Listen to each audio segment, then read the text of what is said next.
ரொட்டி, இந்த ஜாவார் ரொட்டிம்பாங்க. இது தெலுங்கானாவில் ரொம்ப ஃபேமஸ்ஸு. நிறையா பெண்களுக்கு, இங்கே இருக்க பெண்களுக்கே வராது. அவங்க வந்து இந்த ரோட்டில் செஞ்சு விற்பாங்கள்ல, அதில் 10 ரூபா கொடுத்து வாங்கிக்குவாங்க. பட் நான் வந்து இன்றைக்கி எப்படி இருந்தாலும் இதை ட்ரை பண்ணி ஆகணும்னு சொல்லிவிட்டு இது முன்னாடி 2 முன்னாடி ட்ரை பண்ணி பார்த்துட்டு விட்டுட்டேன் வராமல். இது கொஞ்சம் காந்துற மாதிரி ஆயிடுச்சு. மற்றதெல்லாம் நல்லா வந்திருக்கு பாருங்கள். இன்றைக்கி எப்படி இருந்தாலும் பண்ணியே ஆகணும்னு ஒரு முடிவில் இன்றைக்கி ட்ரை பண்ணேன்.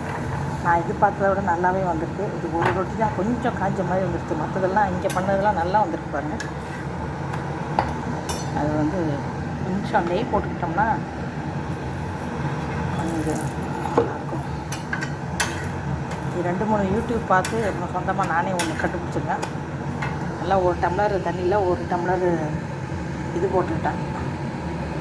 வெள்ளை சோளம் போட்டுட்டு ஒரு 10 நிமிஷம் அப்படியே பேசினில் ஊற வச்சுட்டு அப்புறமா கொஞ்சம் ப்ரோட்டீன் பவுடர் இருக்குது, அதையும் போட்டு 1 ஸ்பூன், அது 1 ஸ்பூன் தான் போட்டேன், ஜாஸ்தி போடல. அதையும் போட்டு பிசைஞ்சா நல்லா வந்துருக்கு பாருங்கள். 5 ரொட்டி வந்திருக்கு. இதுக்கு மேலே நாங்கள் 2 பேருக்கு போதும். இது